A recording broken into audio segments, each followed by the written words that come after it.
কালিস রাউন্ডের সাথে খেলতেছে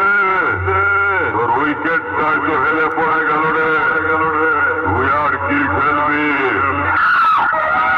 শোন শোন ভবিষ্যতে বাপ হতে চাইলে তোর উইকেট কাঁধে নিয়ে বাড়ি যা গুলি ডাং খেলবি আর বেশি বাড়াবাড়ি